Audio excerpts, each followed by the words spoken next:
Hi అండి. అందరికీ నమస్కారం. ఈరోజు మరొక మంచి ప్రేమ కథతో మీ ముందుకు వచ్చాను. ఈ కథను కూడా ఆదరిస్తారని మనస్ఫూర్తిగా కోరుకుంటూ ఇక లేట్ చేయకుండా మనం కథలోకి వెళ్ళిపోదాం. కవితకి 2 నెలలైంది పెళ్ళయి. కానీ ఒక్కరోజు కూడా నాతో క్లోజ్గా మూవ్ అయినట్లు అస్సలు అనిపించడమే లేదు. నేను నీకు నచ్చలేదా, లేక ఇంకేమైనా ప్రాబ్లం ఉందా కవిత అని తన భర్త నుండి తనకి ఫోన్ నుంచి వచ్చిన మెసేజ్ని పదే పదే చూస్తూ ఏం రిప్లై ఇవ్వాలో అర్థం కాక ఆలోచనలో పడిపోయింది కవిత. రేపు ఎలాగైనా ఆయనకి చెప్పేయాలి అని అనుకుంటూ నిద్రలోకి జారిపోయింది. ఎంతకీ రిప్లై ఇవ్వకపోవడంతో ఏమైనా బాధపడి ఉంటుందా ఏంటి అని అనుకుంటూ తన రూమ్ దగ్గరికి వెళ్ళాడు సదానంద్. ఫోన్ పక్కన పడేసి ఫ్యాన్ మరియు డోర్ కూడా వేసుకోకుండా అలాగే పడుకుని ఉంది కవిత. డోర్ నాక్ చేసినా ఉలుకు పలుకు లేకుండా గాఢ నిద్రలో ఉంది. లోపలికి వెళ్లి చూస్తే తన నుదుటిపైన చెమటలు పట్టి ఉన్నాయి. తన చంద్రబింబం లాంటి ముఖాన్ని చూస్తూ నేను చాలా అదృష్టవంతుణ్ణి, ఇంత అందమైన భార్య దొరికింది నాకు. తన మనసు కూడా చాలా అందంగా ఉంటుంది. చీమకు కూడా హాని తలపెట్టని తనని చూస్తూ ఫ్యాన్ ఆన్ చేసి ఫోన్ ఛార్జింగ్ పెట్టేసి లైట్ ఆఫ్ చేసి డోర్ వేసి తన రూమ్కి వెళ్ళిపోయాడు. అలా బెడ్ మీద పడుకొని ఆలోచిస్తూ ఇలా అనుకున్నాడు, చీమలకు కూడా హాని చేయదు, అలాంటిది నన్నెందుకు ఇలా దూరం పెడుతుంది పిచ్చి పిల్ల. సరేలే రేపు అడుగుదాం అని అనుకుంటూ తను కూడా నిద్రపోయాడు. ఉదయం 5 గంటలవుతుంది. అలారం శబ్దం వినగానే రోజువారీ అలవాటు చొప్పున మెలకువ వచ్చింది కవితకు. లేచి తన వ్యక్తిగత పనులన్నీ ముగించుకొని వంట చేసేసి తన భర్తకు టీ పెట్టి తను తీసుకొని తన గదిలోకి వెళ్ళి డోర్ నాక్ చేసింది.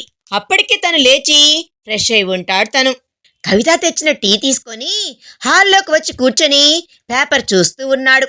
త్వరగా టిఫిన్ ముగించేసుకొని ఆఫీస్కి వెళ్తూ కవితను పిలిచి నైట్ అలా అడిగినందుకు సారీ అని చెప్పి వెళ్ళి వస్తాను అని చెప్పి వెళ్ళిపోయాడు. పనంతా ముగించుకొని ఆలోచిస్తూ కూర్చుంది కవిత. తన జ్ఞాపకాలు కళ్ళ ముందే కదలాడుతూ ఉన్నాయి. అవి తన కాలేజీ రోజులు. అంత ప్రశాంతంగా గడిచిపోతున్న రోజుల్లో తన లైఫ్లోకి అనుకోని అతిథి వస్తాడు. అతనే తన super senior Kamal. Kamal certificate కోసమని కాలేజీకి రావడం, కవిత అందాన్ని చూసి ప్రేమలా పట్టం జరిగిపోతాయి.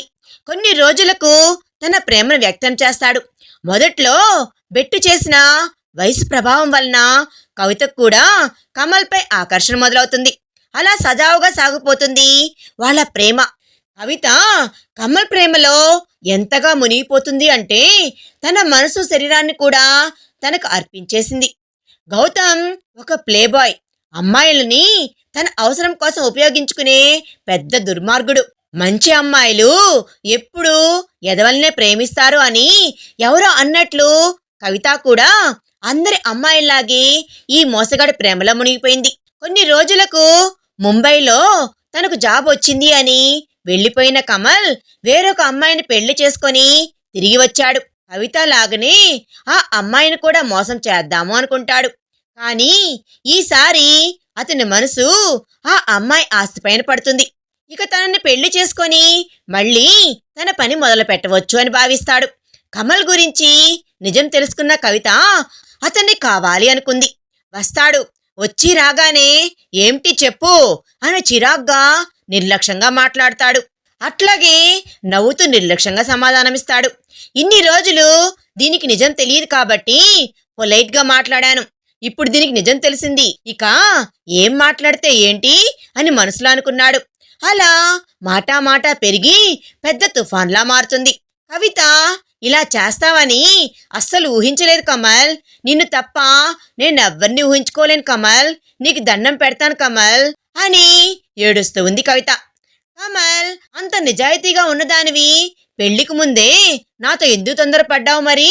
అయినా నువ్వు నాతోనే తిరిగావని అంత గ్యారంటీ ఏమిటి? ప్రూఫ్ ఉందా ఏమైనా? ఇదిగో అయ్యిందేదో అయిపోయింది. నువ్వు ఎవరో ఒకరిని పెళ్లి చేసుకో, అన్నీ మర్చిపో. లైఫ్లో ఒక్కడితోనే ఏముంటాం చెప్పు? నేనైతే చెప్పాల్సింది చెప్పేశాను, ఇక నీ ఇష్టం అని అన్నాడు అతను. కవిత, ఛీ, నువ్వింత బజారు మనిషిలా ఆలోచిస్తావని నేను అనుకోలేదు. నా పైన నాకే అసహ్యంగా ఉంది. నిన్ను ప్రేమించినందుకు నిన్ను పోలీస్ స్టేషన్లో అప్పగిస్తాను అని అంది ఆమె. కమల్ పక్కపక్క నవ్వి, అవునా, వెళ్ళు వెళ్ళు, ఏమనిస్తావు? ఇదంతా తెలిస్తే నిన్నే అంటారు. పైగా నీ తర్వాత నీ చెల్లి కూడా ఉంది. ఇప్పటికైనా మునిగిపోయింది ఏమీ లేదు. నాకు కీప్గా ఉంటాను అంటే చెప్పు నువ్వు. నేను రెడీ ఈ డీల్కు. నీకు ఓకే అయితే చెప్పు అని అన్నాడు కవితతో. కవిత చెప్పుతో కమల్ చెంప చెళ్ళుమనిపించి అక్కడి నుండి వెళ్ళిపోయింది. ఆ సంఘటన మనసులో ఊహించుకొని కవిత లైఫ్ని నాశనం చేద్దాము అని అనుకున్నాడు కమల్. ప్రేమించినవాడు మోసం చేశాడు. తన తల్లిదండ్రులని తను మోసం చేసింది. అలా చేసినందుకు తనకు తగిన శిక్ష పడింది అని అనుకుంటూ సూసైడ్ చేసుకోవాలని ఫిక్స్ అయిపోయింది కవిత. అలా తన రూమ్లో ఒంటరిగా కూర్చుని ఆలోచిస్తూ ఉంటే డోర్ శబ్దం వినపడి వెళ్ళి డోర్ తీసింది. ఎదురుగా తన తండ్రి ఉన్నాడు. ముఖంలో లేని నవ్వును తెచ్చుకుంటూ, ఏంటి నాన్నా అని అడిగింది కవిత. వాళ్ళ నాన్న తనకు ఒక మంచి సంబంధం తీసుకొస్తాడు. కవిత చెప్పండి నాన్న అని అడిగింది. కవిత వాళ్ళ నాన్న, తల్లి అప్పుడే ఎంత ఎదిగిపోయావురా, మొన్ననే నిన్ను కాలేజీలో చేర్పించినట్లుగా ఉంది నాకు. అప్పుడే కాలేజీ అయిపోయి పెళ్లి వయసు కూడా వచ్చింది. తల్లి నీ మంచి మనసుకు తగ్గట్లే దేవుడు నీకో మంచి సంబంధం వచ్చేలా చేశాడురా. అబ్బాయికి మంచి కంపెనీలో నెలకు 1,00,000 రూపాయల జీతం, పేరుకు తగ్గట్లుగానే సహృదయుడు, అన్నింటికీ మించి చాలా మంచివాడురా. తల్లి నీకు ఇష్టమైతే చెప్పు నాన్న, లేకపోతే ఇంకో మంచి సంబంధం వెతుకుతాన్రా అని అన్నాడు. ఎక్కడున్నా నువ్వు సంతోషంగా నూరేళ్లు నువ్వు సంతోషంగా బతకడమే నాకు కావాల్సింది అని అన్నాడు వాళ్ళ నాన్న. కవితాది దిగువ మధ్యతరగతి కుటుంబం వాళ్ళది. నాన్న, అమ్మ, తను చెల్లి. నాన్నను ఎప్పుడూ అంత సంతోషంగా చూడలేదు తను. అమ్మా నాన్నలను బాధ పెట్టడం తనకు అస్సలు ఇష్టం లేదు. అలాగే చెల్లి జీవితాన్ని నాశనం చేయడం కూడా ఆమెకిష్టమే లేదు. తనిప్పుడు ఎవరో ఒక మోసగాడి కోసం సూసైడ్ చేసుకుంటే తన కుటుంబం ఎంత మదన పడుతుందో ఆలోచించి పెళ్లికి ఓకే అని చెప్పింది. అలా తన పెళ్లి అంగరంగ వైభవంగా జరుగుతుంది. పెళ్ళైన మొదటి రోజు నుండి తన భర్త తన మీద అమితమైన ప్రేమను చూపిస్తూ ఉంటాడు. తన మాటల్లో తన చేతల్లో ప్రేమ కనబరుస్తూ ఉంటాడు. తన చెల్లి చదువుకు కావాల్సిన ఖర్చు కూడా తన భర్తే భరిస్తాడు. పెళ్ళైన తర్వాత తన భర్త ఉద్యోగరీత్యా వాళ్ళు సిటీకి వెళ్ళిపోతారు. అది వారి మొదటి రాత్రి. తను తన భర్తకు చెప్పాలనుకునే విషయాలను తను డైరీలో రాసుకుంటూ ఉంది. అలా రాస్తున్న సమయంలో తన భర్త గదిలోకి వస్తాడు. అలా రాస్తూ దాన్ని మూసేస్తుంది కవిత. దాన్ని సదానంద చూస్తాడు. కానీ చూసి చూడనట్లు నవ్వుతూ తన దగ్గరికి వస్తాడు. తనని పెళ్లిలో చూసినప్పటి నుండి ఇప్పటి వరకు తను ఎప్పుడు చూసినా కవిత మూడీగానే ఉంటుంది. అది గమనించిన తన భర్త ఇలా అంటాడు, ఏంటండి మీ లక్కీ నంబర్ 3 అని అన్నాడు అతను. దానికి సమాధానంగా కవిత తలపైకెత్తి కాదు అని అడ్డంగా ఊపుతుంది. మళ్ళీ తానే కలువ చేసుకొని, ఏమీ లేదు, పెళ్ళైనప్పటి నుండి ఎప్పుడు చూసినా మూడీగానే కనిపిస్తుంటేను అట్లా అడిగానండి అని అన్నాడు అతను. అలా అన్నా సరే తన మాటలు పట్టించుకోకుండా ఏదో ఆలోచిస్తూ కూర్చుంది ఆమె. కొంచెం పర్సనల్ ప్రాబ్లం అండి అంటూ వాష్రూంలోకి వెళ్తుంది.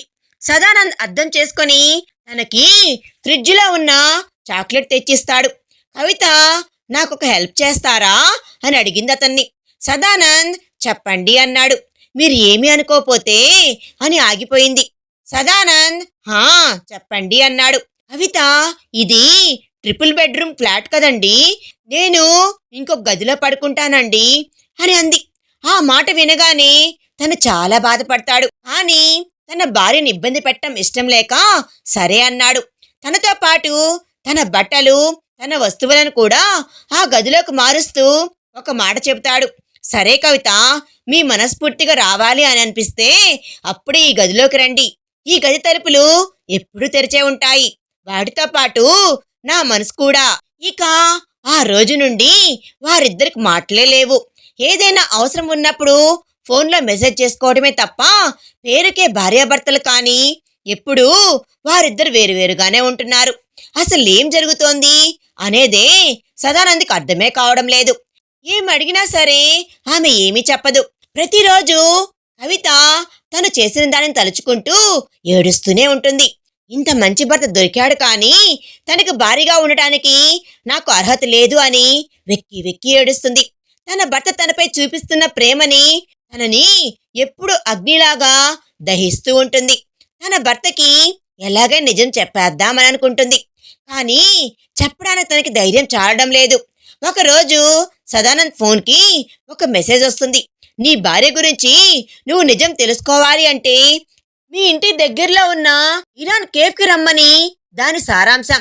అదే టైంలో కవిత మార్కెట్కి వెళ్తుంది కూరగాయల కోసం. తన గదిలోకి వెళ్ళి ఫస్ట్ నైట్ రోజున ఆ డైరీ గుర్తొచ్చి దానికోసం వెతికి బయటకు తీస్తాడు. ఒకరి పర్సనల్ డైరీ వారికి తెలియకుండా చదవటం అనేది తప్పు, కానీ తప్పదు. ఒక మంచి జరగాలి అంటే ఇలాంటి ఒక తప్పు చేయాలి అని దాన్ని చదవటం మొదలు పెడతాడు. నన్ను వీలైతే క్షమించండి. మీరు ఇది చదివే సమయానికి బహుశా నేను ఈ లోకంలో ఉండకపోవచ్చు. నేను మీకు తగిన భార్యనే కాదు. నా పేరులో ఉన్న పవిత్రత నాలో లేదు. నేను పెళ్లికి ముందే తప్పు చేశాను. కానీ మీరు చూపించే ఈ ప్రేమ నన్ను మీకు భారీగా ఉండాలనేలాగా చేస్తూనే ఉంది. కానీ అది జరగదు అని కూడా నాకు తెలుసు. ఇది మీకు చెప్పకుండా ఉండడానికి రోజు నాతో నేనే ఒక యుద్ధాన్ని చేస్తున్నాను. నా జీవితంలో మీ అంత మంచివారు ఉంటారు అని మిమ్మల్ని చూశాకే తెలిసింది.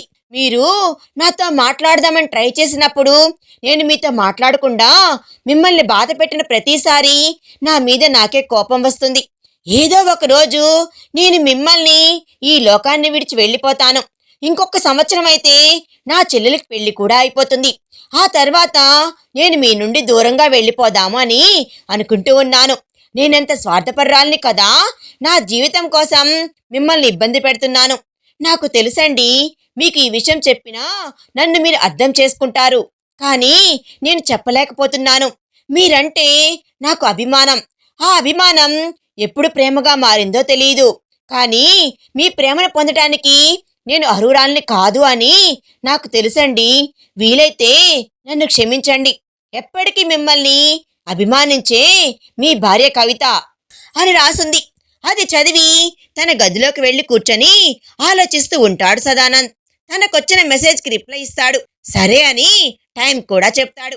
ఆ రోజు నైట్ డిన్నర్ అయ్యాక కవిత గదిలోకి వెళ్తాడు సదానంద్. వెళ్ళి తన పక్కన కూర్చున్నాడు. తనకు భయం వేస్తుంది. కొద్దిగా సేపు నిశ్శబ్దం తర్వాత సదానంద్, కవిత, నీకో నిజం చెప్పాలి. నువ్వు ఎలా రియాక్ట్ అవుతావో అన్న భయంతో నేను ఇన్ని రోజులు నీకు చెప్పలేదు. నేను కాలేజీ చదివే రోజుల్లో ఒక అమ్మాయిని ప్రేమించాను. ఎంతగా అంటే తనను విడిచి ఒక్కరోజు కూడా ఉండలేను అంతగా. అలా మా ప్రేమ సాగుతూ ఉన్నప్పుడు మేమిద్దరం వయసులో ఉండడం వలన పెళ్లికి ముందే తనతో నేను అన్ని విధాలుగా గడిపాను. కానీ తర్వాత కొన్ని రోజులకు తను యాక్సిడెంట్ అయ్యి చనిపోయింది ఆమె. నువ్వప్పుడు నా జీవితంలో లేవు కాబట్టి నీకు చెప్పాల్సిన అవసరమే లేదు. కానీ ఇప్పుడు నీకెందుకు చెప్తున్నాను అంటే నువ్వు నా భార్యవి. నీకిది చెప్పకుండా ఉంటే నేను నిన్ను మోసం చేసినట్లవుతుంది.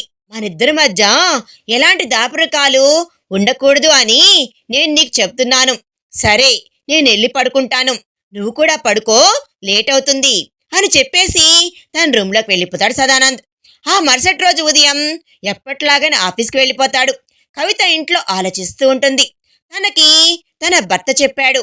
నేను కూడా తనకి చెప్పేస్తాను ఈరోజు, లేకపోతే నేను ఆయన మోసం చేసినట్లవుతుంది. ఈ రోజు సాయంత్రం ఆయన వచ్చాక చెప్పేసి తన భర్తకు ఏ ఇబ్బంది లేకపోతే తనతో జీవితాన్ని పంచుకుందాం అనుకుంటుంది. సాయంత్రం ఆఫీస్ అయ్యాక తను ఆ వ్యక్తిని కలవడానికి వెళ్తాడు సదానంద్. అడిగాడు సదానంద్, ఎవరు మీరు అని. నేను కమల్ని, నీ భార్యకు బాగా తెలుసు అని అన్నాడు అతను. సదానంద్, ఎందుకు, మీకు తెలీదా మీరెవరో అని అన్నాడు అతను. కమల్, తను మీకు చెప్పి ఉండదులేండి, ఐఆమ్ కమల్, నీ భార్యకి ఎక్స్ బాయ్ ఫ్రెండ్ని అన్నాడు. సదానంద్, సరే, నన్నెందుకు ఇక్కడ రమ్మన్నారు అని అడిగాడు అతను. కవిత, నీ వైఫ్ పెళ్లికి ముందు ఏమి చేసిందో తెలిస్తే నువ్వు తనని వదిలేస్తావు అని అన్నాడు అతను. సదానంద్, చూడు మిస్టర్, నా భార్యకి నాకు మా ఇద్దరి మధ్య ఎటువంటి దాపరికాలు లేవు. తను తన గతాన్ని అంతా నాకు చెప్పింది. అయినా ఒకరి లైఫ్లో మనం లేనప్పుడు జరిగిన సంఘటనలను జడ్జి చేసే హక్కు మనకి లేదు. ఇప్పుడు ఎలా ఉన్నారన్నదే ముఖ్యం. కమల్ అది కాదు అని అన్నాడు.